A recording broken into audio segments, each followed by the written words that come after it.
मैं doctor Dhananjay Jadav, assistant professor department of political science, DAV PG college Siwan. मैं आज BA part 2 political science honours के विद्यार्थियों के लिए भारतीय संसद के बारे में जानकारी दूंगा।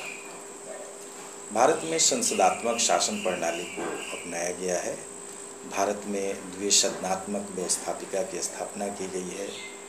भारतीय संघ की जो विधायिका है उसके 2 सदन हैं, राज्यसभा और लोकसभा। उस पर चर्चा करने से पहले हम लोग भारतीय संसद के बारे में, संवैधानिक स्थिति के बारे में जानकारी हासिल करते हैं। भारतीय संविधान के अनुच्छेद 79 में कहा गया है कि भारतीय संसद का गठन राष्ट्रपति और 2 सदनों, राज्यसभा और लोकसभा से मिलकर के होगा। राष्ट्रपति जी भारतीय संसद के किसी सदन के सदस्य नहीं होते हैं, लेकिन वो संसद के अभिन्न अंग हैं। और ऐसा इसलिए किया गया है कि संसद मुख्यतः विधि निर्माण का कार्य करती है।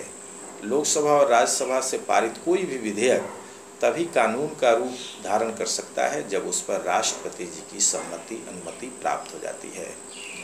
राज्यसभा के बारे में संविधान के अनुच्छेद 80 में कहा गया है कि राज्यसभा जो है वो एक अस्थायी सदन है, वो कभी डिजॉल्व नहीं होता है।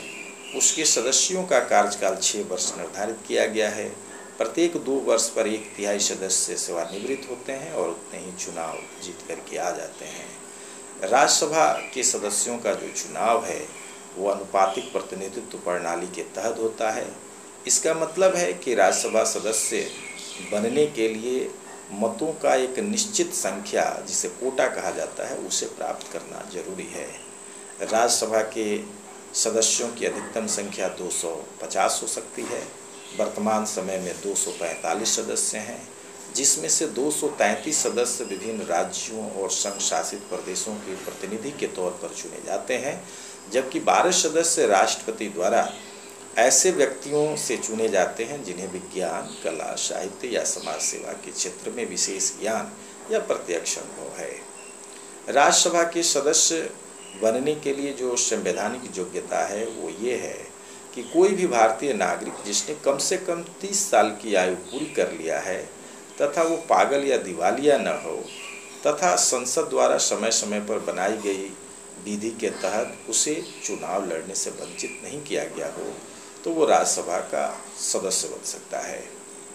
अब हम लोग लोकसभा के बारे में देखते हैं। लोकसभा के बारे में संविधान के अनुच्छेद 81 में वर्णन किया गया है। लोकसभा भारतीय जनता का प्रतिनिधि सदन है। जैसा कि मैंने कहा, राज्यसभा राज्यों का अगर प्रतिनिधि सदन है तो ये जो है भारतीय जनता का प्रतिनिधि सदन है।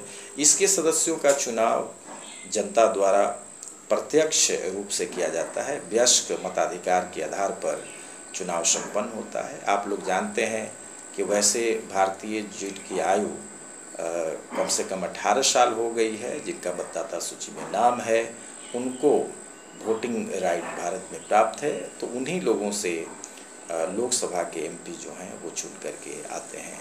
लोकसभा सदस्यों की अधिकतम संख्या 552 हो सकती है, लेकिन वर्तमान समय में 545 सदस्य हैं, जिसमें से 543 सदस्य विभिन्न पार्लियामेंट्री कंस्टिट्यूएंसी से चुन करके आते हैं। 2 सदस्य राष्ट्रपति जी के द्वारा एंग्लो इंडियन समुदाय का अगर एडिक्वेट रिप्रेजेंटेशन लोकसभा में नहीं है तो उनके द्वारा मनोनीत होकर के आते हैं। इस प्रकार लोकसभा की जो वर्तमान संख्या है वो 545 है। लोकसभा सदस्यों का चुनाव जो है वो द पास्ट पोस्ट सिस्टम के द्वारा होता है। इसका मतलब है कि जिस प्रत्याशी को सबसे ज़्यादा वोट आता है वो चुनाव जीत जाता है। उसके लिए कोई मतों की निश्चित संख्या, कोटा प्राप्त करना जरूरी नहीं है। जो भी प्रत्याशी हैं उनमें सर्वाधिक जिस प्रत्याशी को मत आएगा वो चुनाव जीत जाएगा।